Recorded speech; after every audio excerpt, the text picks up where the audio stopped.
Hi everyone, you're listening to In-Depth Film, a podcast dedicated to the art of cinema. My name is Greg Bakker. And I'm Greg Kotze. You can support this channel by liking this video, sharing it with your friends, or subscribing to our channel. Your support really means a lot to us. We'd also love to hear what you think, so leave a comment in the comment section below. So Greg, what's new? Well, I'm halfway through the edit of my animation breakdown video on Balto. It's really exciting to see it coming together. You know, I've been talking to you for quite some time about this first video of mine. And just feeling super excited about wrapping it up and finally releasing it on my channel, In-Depth Annie. I'm also feeling very excited about the recent success of, relative success of our last podcast about Mulan. I think it has almost 1,000 views and it's earned us quite a few subscribers, which is very encouraging. And I'm also feeling quite motivated by the progress that you and I have made on our latest feature film project. Well, I've been very excited by that. And for those of you out there, just to give you a little bit of background, we've sort of had this story in our heads for a little while, which we're now really trying to compress and create a new version of that bigger story, but hopefully create a screenplay for something that we'll be able to film in the near future. Yeah, so the story name that we have right now, the film name, I should say, is Another Man's Son. And the story writing process is a kind of a new process that you and I have slowly but surely developed. Over many years of writing. Yeah. And I think it's so interesting for me personally just to, almost be it's like when I'm present with you writing, there's a side of me that's very much there, but there's also a part of me that's kind of observing from the outside. And it's so interesting from that outsider perspective to look in at us and see how kind of we've changed and grown and creatively matured. It's such a interesting and encouraging experience, because I think when you're in your early 20s trying to make films, the art of cinema can sometimes seem so mystifying and so strange and complex and kind of cryptic. Yes, it's quite a cryptic process. And definitely, I think we've both found that the longer we work on screenplays and writing and collaborating together, the easier and quicker these sort of scripts come together. It really is a case of the more you do it, the more you're able to realize how you're able to leverage drama and just write better screenplays and in a more effective manner. Yeah. So today's movie that we're going to discuss actually has a lot to do with screenwriting. It was written by Aaron Sorkin and has a very acclaimed screenplay. Do you want to give us a little bit of a background about what we're talking about today? Yeah, Gray. So today we are talking about The Social Network, and the reason we've decided to talk about this film in our podcast is that it's been 10 whole years since the release of this film. And in those 10 years, while many films might have aged, The Social Network seems to only mature and get better. Well, even the very concept of the social network is still a very relevant concept today. I mean, it's been dominating news for however long, and you have these new documentaries coming out on Netflix like The Social Dilemma. So it's clearly still a topic and a point of discussion that's very relevant in society. So we thought we'd go back and give it a rewatch, which we did last night, and just, go over and see if it's aged well and what stood out to us as we were watching it about the film. Yeah. So to give you some basic information, just so that we're all on the same page, I think it's important that we just go over some of the credits. So the film was directed by David Fincher. The screenplay was written, as we've said, by Aaron Sorkin. It was based on a book called The Accidental Billionaires by Ben Mesrich. And the film starred Jesse Eisenberg, Andrew Garfield, Justin Timberlake, Armie Hammer, and Max Minghella.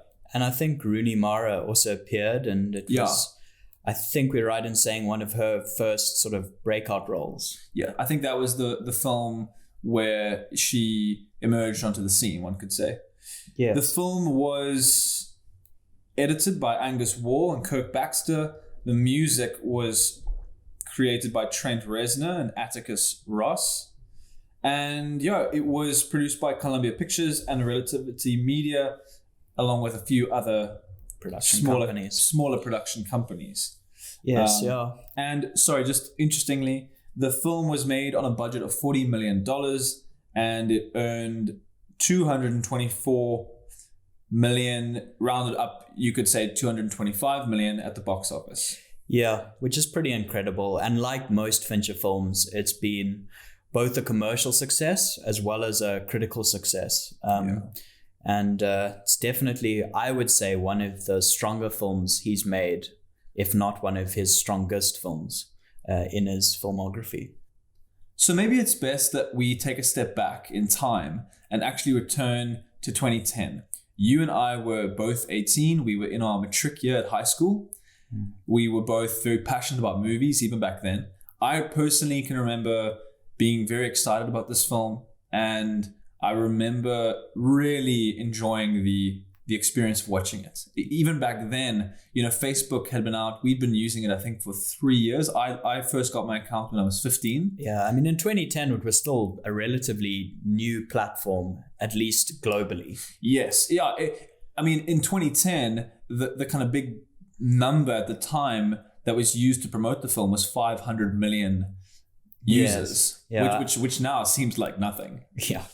Yeah, just shows the exponential growth the company's gone through. Yeah. But I also remember actually going to the cinema to watch this. I remember there'd been quite a bit of awards buzz, if I remember correctly, around the film. And, David Fincher's a name that if you are at all interested in filmmaking, you are definitely familiar with. So I think, I was definitely excited to watch it at the time. And I remember watching it at the time and loving it and thinking it was a very, very strong work of drama. And I especially loved the screenplay. I remember I even went home and actually downloaded the screenplay so that I could read through it because, there's some incredible one-liners, at least I thought that when I was 18. And I really appreciated some of the writing. I think it's also worth mentioning that while these days social media is very much a part of our lives, and let's say the kind of coder or developer culture has become very mainstream, back in 2010, it was still something mysterious and kind of on the fringe, let's say. It was a little bit more of a novelty. Yeah, there was more of a novelty to it. And the reason I'm saying this is because it's important to understand the significance of an esteemed director like David Fincher, who'd worked with very traditional storytelling. He'd made some excellent, well-known Hollywood films. And here he was dealing with subject matter which was very modern and very kind of at the cutting edge and almost, I'm hesitant to use the word nerdy without making it sound like a derogatory thing. Yeah. But at the time, that's what that kind of culture was considered. It was considered to be kind of like a nerd developer culture. Yes. And the combination of this nerd developer culture with these huge numbers, like billions of dollars, I think that it created this really interesting subject matter that he obviously wanted to deal with. Yes. And I mean, obviously at the time it was very rapidly becoming one of the biggest businesses in the world. Yeah. But even still, I don't think in 2010 anyone had fully realized just how much this one website would influence humanity, really, and society going forward. I mean, it really is an influential website. And I think we'll get to that a little bit when we start discussing the story a bit more. But that's something to consider. Before we move on though, Greg, I just want to emphasize what you're saying. I think you're spot on. I think that one of the things that came over me last night while watching it was just this realization that, this is a very, very powerful film because, like you say, it represents a turning point in our culture, a turning point in history itself, perhaps. And none of us really knew, like you say, back in 2010, just how potent this turning point would be. Yes. And I think it's interesting that you mentioned the sort of early hacking movie, or whatever you want to call it, this nerd culture. And I think Fincher's take on it, what's made it last so well, is that his take on it was very mature. He took a very mature stance on telling this story, and I think that's part of the reason why it's aged very well. Because if you look at a lot of the other sort of hacking movies now, you'll kind of look back at them and they seem very outdated, or they will maybe look at social media from a very extremist point of view. And I think Fincher's take, the maturity of his take, has really aged well. Yeah. You just made me think now that traditionally hacker movies, which are in a sense a kind of sub-genre within the genre of science fiction, let's say, hacker movies tend to be quite, let's say, rebellious in nature. They're about people on the fringe, people who are opposed to the system. And I think what's really striking about The Social Network is that here we have this strange hacker type movie. It's about people who code, about people who are developers, people who understand this mysterious language, and who very much fit into the kind of hacker character or trope. But unlike the previous hacker films we've seen, these hackers, these developers, are actually part of the system and changing the system and building new elements on the system. And I think that's what I now that I think about it, that's what I really enjoy about this film. You've got the strange contrast of this previously nerd fringe hacker mentality or world coming face to face and joining forces with the corporate system, which previously it had been opposed to. And that's something that is just so interesting. It's kind of the transition of this world into mainstream culture. It's taking this little fringe group of people and creating a global network where everyone knows this website and making it mainstream. So the main point that I'm trying to get across, and after this point, let's start with the points that we made last night. But the main point that I'm trying to make right now is that the bottom line for me is that this film is about a really, really powerful moment in our history, in our culture, and it therefore is something of a rarity. I mean, it's seldom that a film kind of distills or embalms a moment in history like The Social Network, which is just as influential as this moment. Yeah. And as I say, though, there have been other movies that have kind of broached this topic way back then. But I think partly through Fincher's directing, he's given this film, The Social Network, a real timeless quality. So I think it's a combination of the subject matter and how important that subject matter would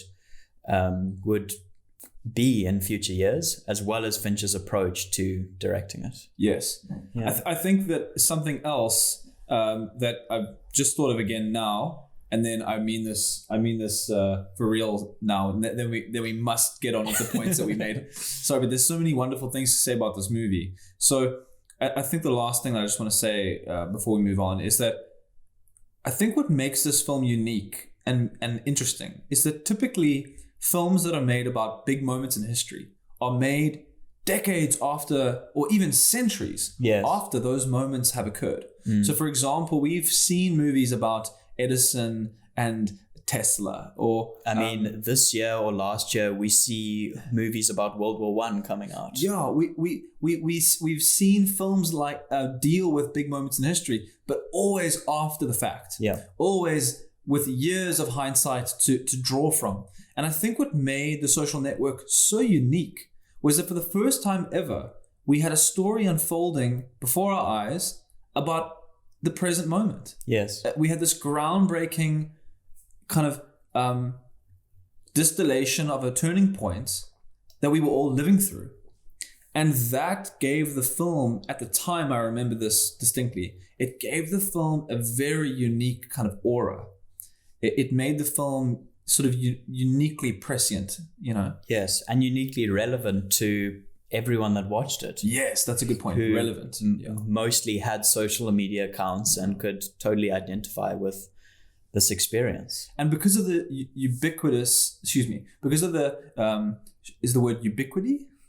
Could be, I'm not sure. Or let me say this a different way. Because social media is now so ubiquitous, the film continues to be relevant. And yes, I think that's again one of the strange but wonderful aspects of this film that few other films share. Yes, yeah.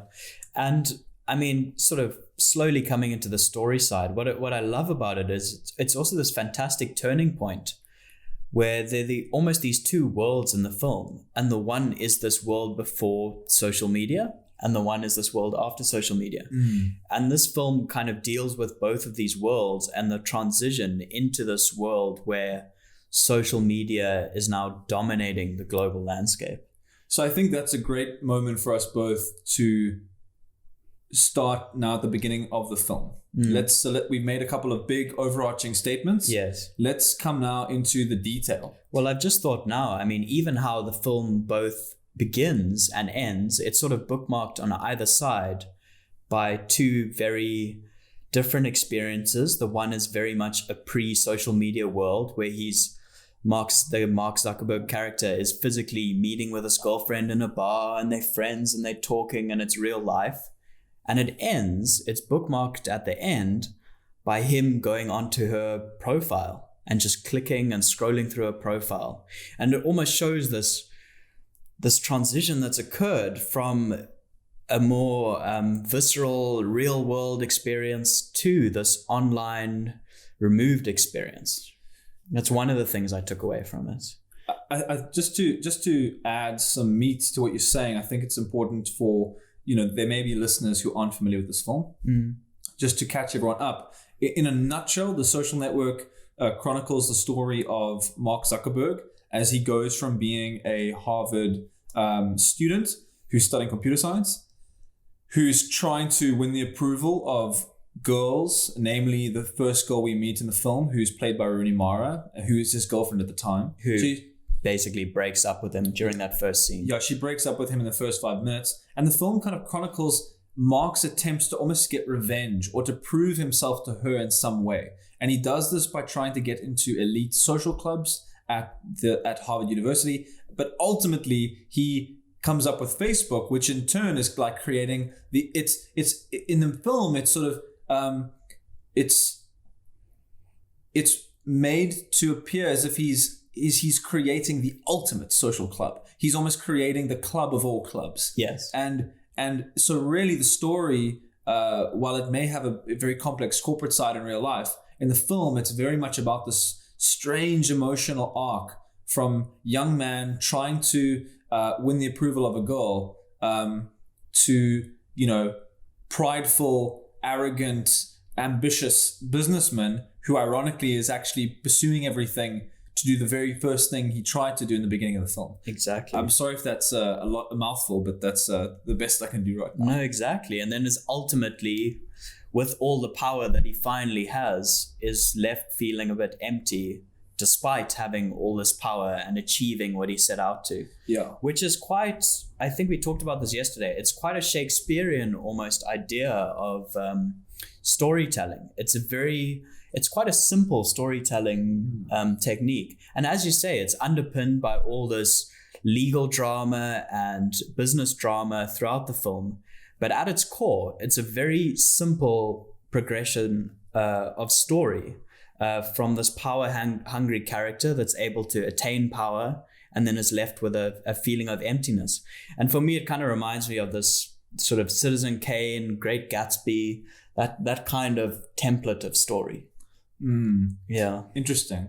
So I'd like us to try and actually discuss some of the details now, because again, I feel like we're almost speaking too broadly.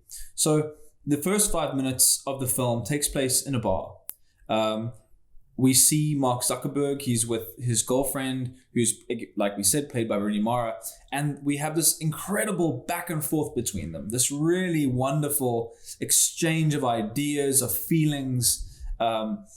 What was your impression last night, just watching this again? Well, one of the first things that comes up is just the punchy nature of the dialogue. It's that classic Aaron Sorkin dialogue, which is very quick, very witty. It's almost like machine gun dialogue. It's like bah, bah, bah, bah, bah, line, line, line, line, line, line, line. Not much breathing room, which is quite a unique style. How did you kind of feel about that dialogue? Well, the dialogue is obviously one of the most famous aspects of the story. I think people will always remember the film for its incredibly sharp, like you say, machine gun fire exchanges. I think what I was reflecting on last night, watching it, I don't know how many times I've seen this movie. I've seen it multiple times. Yeah. But watching it again last night, I just was reflecting on how the dialogue is actually performing a very interesting function in the film. And I think that what it's doing is it's amplifying the gravitas of the events that are unfolding before our eyes. Yes. Because as you and I mentioned last night, as we watched the film, the reality is that these conversations never happened. People don't talk like Aaron Sorkin writes. Yes. No one is that sharp. No one thinks on the spot that quickly. No one is that acerbic.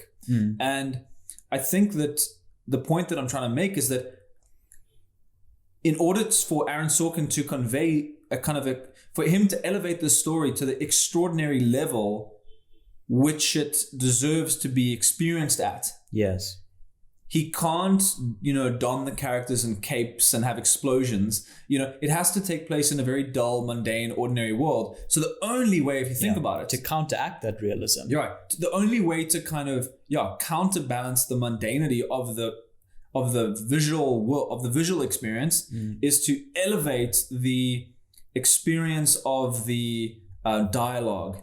Yes. Because it's like one aspect it's one way of it. It's a form of exaggeration that is common in the tradition of playwriting, of theater, of drama, of staged stories. We for hundreds of years, even going back to Shakespeare, people have been watching stories unfold with very colorful dialogue and very colorful language, which ironically almost draws more truth out of stories than ordinary, normal dialogue, realistic dialogue. Exactly, because it's expressive. Yeah. It's interesting you mentioned the theatrical side to it, because I can almost imagine this being performed on a stage. It's like, it almost has that kind of feeling. I think the term we used last night when we were briefly discussing it was the idea of a heightened reality, creating this almost melodramatic dialogue bordering on melodrama that really heightens the normality of these conversations to this sort of Shakespearean level. Yeah. Yes. Yeah. Yeah, it's also very functional writing, I would say. There's no fat in the script. Like, it's all very trimmed down. All the scenes that we watch are very functional scenes. It's because at its core, it's a very complex story. And Sorkin writes it very cleverly to make sure that it's still very engaging despite the quite dense subject matter. Right. Yeah, that dialogue, the metaphor that I came up with last night was, imagine a series of shapes or a variety of objects being laid out on a table, and then imagine a blanket being used to cover all the shapes. So obviously the shapes, the objects have edges which the fabric falls over. Yes. And so from above, we can kind of sort of make out what the objects might be. But the reality is that the blanket is so loose as it covers them that we can't really make out a definite outline. Yeah, we can't figure out the truth of the shape or the object. And how, thinking about the function of Aaron Sorkin's dialogue, it's almost as if what his dialogue does is it vacuum seals, or it sucks out the air from that blanket. And so what happens is, like like what happens when you vacuum pack, cheese or some kind of food for storage. The covering takes the shape of the object, and in doing so, it reveals, one could say, the truth of the object. And that's how I think about stories. Stories are like this blanket that we put over reality, and then using clever techniques, we can either reveal the truth of reality in a different way, or we can hide the truth. This is quite an abstract. It's an interesting way of thinking about story, though. Yeah. Because a documentary would be no blanket. That's one way of thinking about it. Yes, exactly. Drama is to throw a blanket over it and to kind of show it in a different way. Yes, or almost mold reality. Yeah, and show a specific take on how you portray reality. Yeah. So, Gray, I think the other thing that I wanted to say, man, which you and I talked a lot about last night, was this really interesting idea that the first 5 minutes is so powerful as well, because if you watch carefully and take note, what you'll notice is that the whole film, in a sense, is encapsulated in those first 5 minutes. Yeah, it's a great first 5 minutes. It's this perfect setup. And I was wondering if you could just speak to the way in which the film, in a way, is kind of summarized in those first 5. We almost see his whole journey take place in those first 5 minutes. Well, exactly. As you say, the first conversation is between Zuckerberg and his, at the time, girlfriend. And it very quickly introduces both their characters. So it shows that Zuckerberg is this very focused character who's how would you describe him? Okay, sorry, can I just add there? Sure. And it's funny because we actually said this about our own story this morning. Yes. I think that what the scene does initially is it sets up two opposing philosophies, which are in combat throughout the whole film. Yeah. They sort of are on a collision course from the first word, just about. Yeah. I mean, the first scene is ultimately a fight scene. It's like it really does set up that dynamic straight from the first conversation. Yeah. I think what I take from that first 5 minutes, I know we're spending a lot of time talking about the first 5 minutes, but they really are spectacular. And it's such a powerful introduction to the film. I think what we see the old world represented by the Rooney Mara character, who's not overly interested in technology. Yeah, more interested in real life experiences. Yeah. She's not too concerned about status. Yes. And that's a huge theme that's set up in the beginning of the film, is status. Yes. And networking, right? So if you think about her, she makes eye contact. She's very much of the world. She's comfortable around other people. Yes. She's friends with the doorman. She's networked into the real world. Yes. Her friends are the real world, right? And she's trying to have a conversation with this guy about the things that matter, And what is he talking about? He's talking about these elite social clubs. Yeah. He's talking about status. He's dismissive of her education. Yes. He's condescending about her relationship with the doorman. Yes. In other words, we see these opposing philosophies of the old world and the kind of new arrival of a disconnected disconnect from reality, kind of. Yeah. I mean, at one point he even says to her, she starts to break up with him, and he says to her, "Is this real?" Yes. He almost can't even make a distinction between reality and unreality. Yeah. And how amazing that, in a way, what we're seeing play out in that scene is a conversation between the future and the past. That's exactly what it is. It's a good way of describing it. We're seeing a conversation take place between the emergence of a increasingly disconnected, prideful, self-centered generation of people who are socially awkward and therefore will rely on these tools, right? Yes. And maybe that leads us into the next scene, in which the nerdy, disconnected, self-centered hackers kind of, in this beautiful montage, they kind of reclaim the sort of social network, really. Yes. Because it's a very clever montage. So the montage is set up that while Zuckerberg and his roommates are sort of coming up with this new app or new website, it's intercut beautifully with these elite social clubs and this party that they're having. So it's cutting between these two worlds, where the one world is quite very serious. The world of Zuckerberg is very serious, and they're very deliberate about what they're doing. And we know, sitting in the audience, that what they're doing is ultimately going to lead to Facebook and huge success and one of the biggest companies in the world. And it's intercut with this college scene of these, what are perceived as these elite circles, and yet all they're doing is partying and drinking and dancing and doing drugs, and it seems quite flimsy. And it's almost this strange. Again, watching it last night with kind of having read a lot more, having experienced life a lot more since I last saw the film. What I kind of saw in that montage was it was almost like the fall of Rome, kind of this excess, like just this a generation, the kind of the last generation who could get away with this excess, and seeing that kind of excess juxtaposed with the kind of determination of a new emerging elite, who were going to upend in a revolutionary way, were going to steal, basically using their intellect. They were going to steal the exclusivity and the money and the wealth of that previous generations had kind of kept for themselves. Yeah.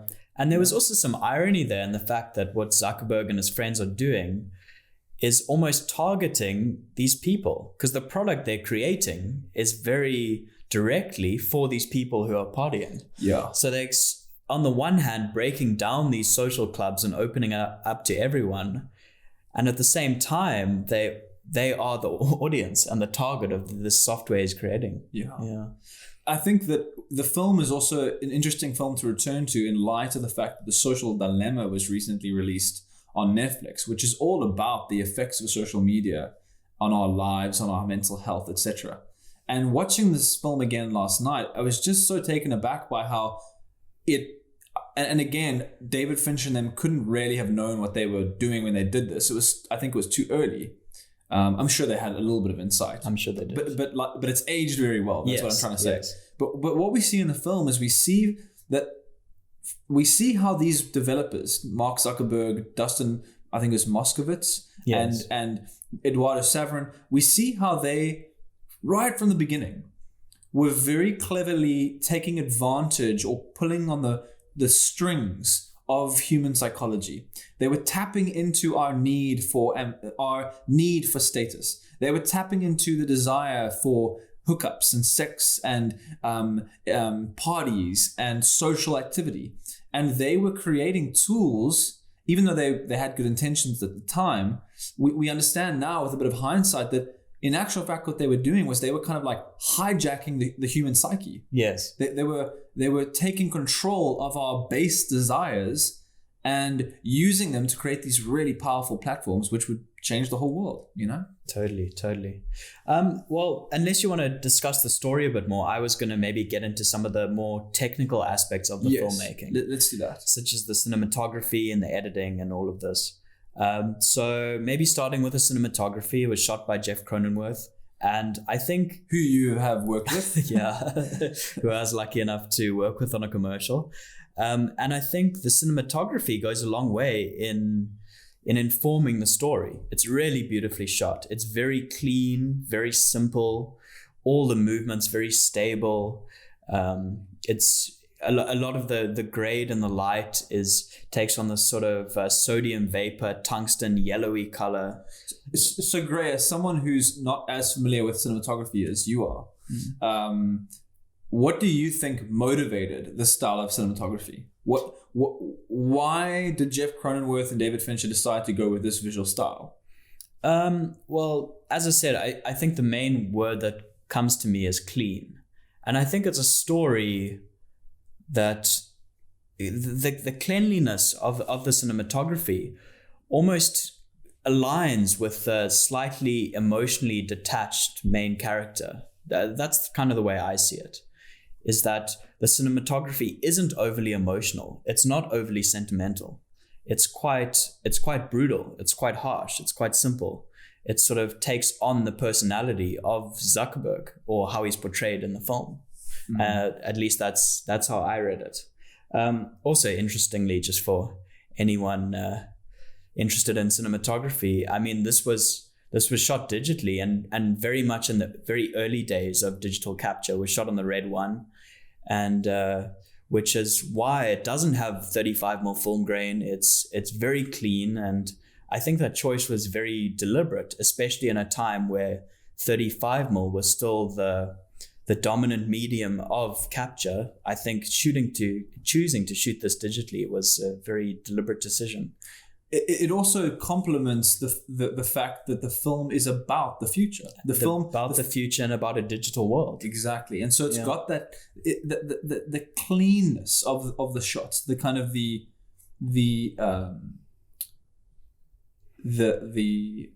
what's the word I'm looking for? Yeah, it's very clean. There's a cleanness, and there's quite a Spartan look to the film. It's very very Spartan, simple, distilled. Very very much like the kind of if you think about it, the campuses of a lot of these big companies are like this. They're clean, they're simple, they're focused. Even the design of Facebook, that's what it came down to for me. Like the cinematography almost mimicked the simplistic design that Facebook was based upon. Whereas other websites at the time were full of pop-up ads and all this stuff. Facebook's logo even was very simple. Do you know the word that comes to mind is cluttered and then uncluttered. Yeah. I would call the cinematography very, very uncluttered. There's a lot of space for your eye to just focus on the characters and focus on the story. There's not a lot of distraction. Yes. And then even lighting wise, I mean, in Cronenworth's classic style, like he shot Fight Club and all these other films, he does go very dark with his lighting. And it really suits the sort of dark. It really gives it a darker, heavier tone than if you were to choose a cinematographer who shot in a far lighter manner. The dark exposure really adds to it. Yeah, no, you definitely felt that in the film. Yeah. I also really enjoyed the number of shots that Cronenworth filmed through windows and through screens. And I thought that was an interesting touch. I'm sure it wasn't accidental. Yeah. I'm sure that thematically there were a number of reasons why they did that. As an observer looking in from the outside, it feels like what those shots do is reinforce the idea of a new kind of barrier between us and the world, a kind of a new screen or a new something that we have to look through to see people. I agree. It's also quite voyeuristic as well. Yes. And even, it's also a trademark of his style. I mean, even when I worked with him on that commercial, a lot of the shots, he'd often use foreground elements or shoot through glass or any other foreground elements that he could find, really. So it is part of his style. He likes to use kind of that level of texture to build it in. Yeah. I also think that the film is a very complex film on some level because it cuts between a variety of different timelines. And I think that for a film of this nature, the cinematography had to be somewhat grounded and had to kind of counterbalance that complexity. Yes. So the simplicity works really well.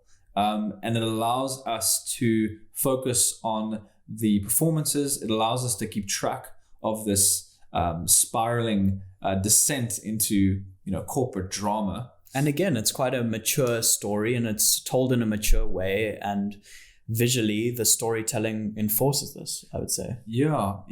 And there's, I would also say that the traditional style of cinematography, the kind of the locked off shots, the cleanness of the movement, this very deliberate moves that follow the cameras and track their movement. I think that it gives the film a kind of a sense of gravitas. It elevates the story and demonstrates to the audience that this is an important story. That's what I got from it. It was its kind of simplicity betrays just how meaningful the film actually is. Yes, exactly. And then another, maybe just quickly mentioning it, another technical aspect of the filmmaking which I thought was really outstanding was the way it was cut. I thought the sort of flow of the film, the pacing of it was excellent. Did a really good job of intermixing these two timelines, and yet we know exactly what's going on, and it sort of gave away just enough that it teased the audience with this future timeline where there are these court cases taking place. But at the same time, it wasn't confusing. Yes. Yeah. I think that I just want to return to a few aspects of Sorkin's writing and just talk briefly about those. Sure. I think what I really enjoyed about his writing, apart from everything that we've already discussed, is the fact that he also was able to pepper the film with really wonderful moments of humor. For example, one of my favorite moments in the film is at a Caribbean party, where Eduardo is wearing this ridiculous hat and outfit, and talking about these Asian girls, and then Zuckerberg says that he has to leave because he can't for one moment longer look at this projection of the Niagara Falls, which he says has nothing to do with the Caribbean. It's a great scene. Yeah, and it's little moments like that which. Who also does this really well is Christopher Nolan. He makes very serious films, but then there'll be these wonderful moments where you smile, you laugh, and it's amazing how even though the moments are so brief, they really do a great job in lightening the mood and providing some comic relief, literal relief from a very serious story. Again, it's very subtle. It's not at all heavy-handed. It's a very subtle aspect of comedy. Yes. And it also endears us to these characters to some extent. Yes. Because you don't want to have characters that are totally lifeless. You want to hear these little jokes that really get us on the same side of them. And even though Zuckerberg in this film is a pretty dislikable character, I would say a very dislikable character, it's those little moments that make us as the audience not totally disown him and not totally disown him as a character. Yeah. I also want to bring attention to one of the aspects of Sorkin's writing, which I've actually realized you find throughout the film. I must be honest, I'm not an Aaron Sorkin expert, so I can't speak to the other films that he's written or the series that he's written. But what you find in this film is that what he does is he uses a technique where he gets characters to say a variety of things to each other, and then he creates comedy and drama by having characters almost confuse the meaning of what the other person is saying with something else, or he has the character fail to keep up with the character that they are talking to. So, for example, I'll give you a good example. And again, this can either lead to drama or this can lead to comic relief. So, for example, Eduardo Saverin, when they're outside the Caribbean party, and Mark Zuckerberg is about to tell him about the idea for Facebook, or I think he's about to ask him for $1,000. I think that's it. Yes. Eduardo says to him, "My legs are shaking because it's so cold." Yes. And what does Mark Zuckerberg says? Mark Zuckerberg says in response, he says, "I know, I'm really excited too." Yes. And that to me is a really, really great example of what Aaron Sorkin does throughout the entire movie, which is he gets characters to say one thing, and then he gets another character to misinterpret what they've said or fall behind in keeping up with what they're saying. Yes. So which actually leads to another interpretation of what they're saying. Exactly. Yeah. And that's how you have this kind of back and forth, and then comic relief, and then misunderstanding. Which is drama. Also very multi-layered at the same time. Yes. Another example might be, for example, when they are in the first scene when he's talking to his girlfriend. There's a number of things that he says.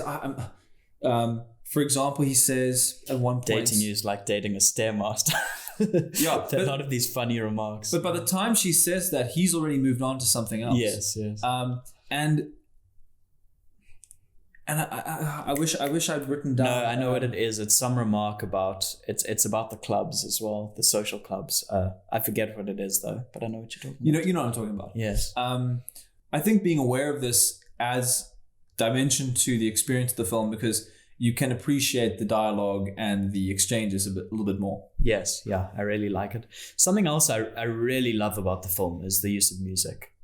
And again, it sort of complements, we've talked about already the cinematography being very sparse and simplistic, and it really complements us. There's this beautiful score which comes in very early after that opening scene with just these sparse piano notes from Trent Reznor, and I don't know, there's just, it's hard to describe why it works so well.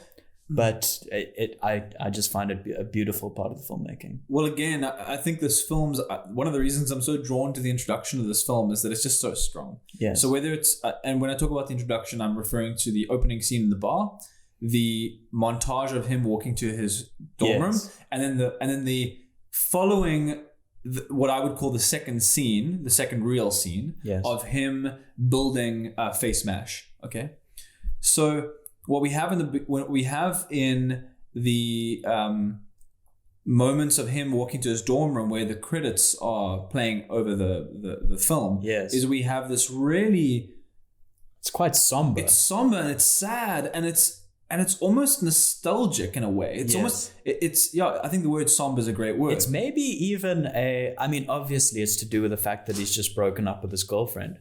But it's also maybe this is the last we kind of see of this old world pre-social media. Yes. That's what I get. Yes. Because during that scene, while he's walking through the quad in the snow, we see couples laughing and interacting with each other, and all their interactions are very personal and very real.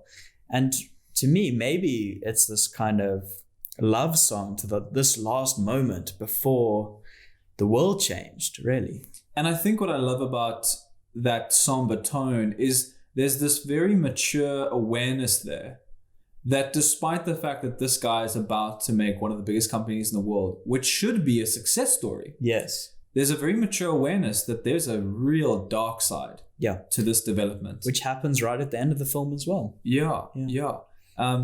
And the final thing I'll say about the music is it really helps with the pacing of the film. For example, during the Face Mash montage where we're intercutting between the frat party and the hacking session or the coding session in their dorm room, that scene is just taken to the next level by a brilliant score. And elevated just to a really exciting place.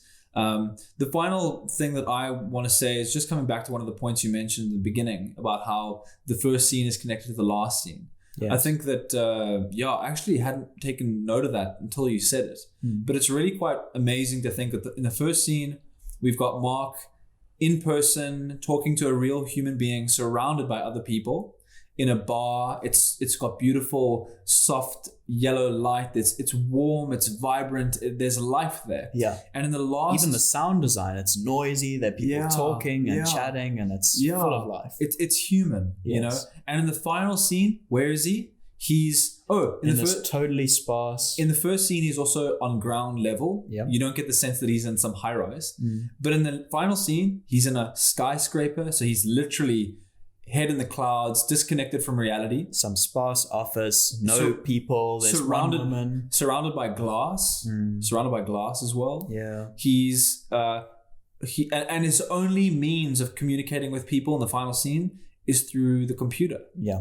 And the only way, and he can't even communicate with that character. The only way that he has of interacting with her is to send a friend request. Exactly. Which is just so poetic. I mean, on a Shakespearean level, it's like, oh God, it's amazing. And maybe finally, it comes back to that point you were saying. It's the same as when he's about to found this company, and you think this is going to be a really exciting moment, but there's just this extremely somber tone to it. And it's the same at that stage. Facebook has just got to 500 million users, and it's the biggest company in the world. And yet, what is he doing? He's sitting on Facebook looking at his ex-girlfriend, and it's very, very somber. We cut to this very sad close-up of him as he refreshes her page. And I think that for me personally, while that may not represent a literal truth, I think it represents a deep kind of existential truth, which is that while we may pursue our ambitions with great ideals, the reality is that on the other end of that the grass may not actually be greener on the other side. Yes. And that the cautionary tale in this film, which yes speaks to the emergence of social media, but I think on a grander level speaks to human ambition and innovation in general. Yeah. The grander message here, or the cautionary tale, is be very careful about the tools that you create, because ironically, they might pull you away from what matters most. Exactly. Which is the same as all these big Shakespearean stories. And as I said at the beginning, it's the same as Citizen Kane. It's the same as The Great Gatsby. It's this character which ultimately is just left with loneliness. And that's part of the tragedy of the ending, and why I found it so powerful, and part of the reason I think it's such a strong film. Right. It's the story of man's eternal quest to try and reach beyond his grasp. Exactly. And the consequences that follow as a result. Yes. So not only is it a story about the emergence of social media, but at its core, it's just a powerful human tragedy. And that's why I think it will be a film that people return to with immense excitement year in and year out, because I don't foresee anytime soon that it's going to lose its depth and its timeless quality. Exactly. And I think it's going to age very well as the years progress. Cool. So unless you have anything else to say, maybe we should start wrapping up. I think the final thing is that I'd like to say is that I encourage our listeners to go and check out The Social Network. It's a absolutely fascinating film. I think that each new viewing reveals a new layer. I'd agree with that. Yeah. And I also think that I just want to speak in general to the act of returning to films in general. I think that what this experience last night taught me is that, while we may think, oh, I've seen this movie, I've seen that movie, a second, third, fifth, fourth, 10th viewing can really be just as meaningful as the first. If you're open to new ideas and engagement with it. Yeah. And I think that's really the case with good art. That's what separates good and bad art. The ability to return to it and be revitalized, because as we're humans, we always come back to watching these things with new experiences based on our own lives. So we're always going to bring something new to it ourselves with each watch. So I think good art is able to add new dimensions and encourage thought with multiple returns to it. This actually speaks to one of the themes or ideas which I'd like us to discuss maybe in a future podcast about writing. And it's this idea that the great stories that we remember are the stories that tap into what I like to call the eternal. And I would just classify the eternal as the kind of the eternal problems of the human spirit, the eternal challenges for the human heart. Yes. And I think that great playwrights, great writers, great filmmakers, I think that whether or not they're aware of it, they succeed in creating timeless films because they tap into that energy. They tap into that energy. Yeah, exactly. Cool. Well, that's definitely one topic for a future video. And if you guys have any other topics you'd like to hear us cover in a future podcast, we'd love to hear it. If you could comment in the comment section or let us know, we'd really appreciate that. Yeah, guys, your support really does mean a lot. These conversations are conversations that we have regardless of whether or not we are recording them, but it really does motivate us a great deal to know that there are other people out there listening to these conversations, being inspired, and hopefully appreciating film in a new way. And the same way that we appreciate film. Yeah. Thank you so much for joining us. This is In Depth Film, a podcast about the art of cinema. My name is Greg Bakker. And I'm Greg Kotze. And we'll see you in the next episode.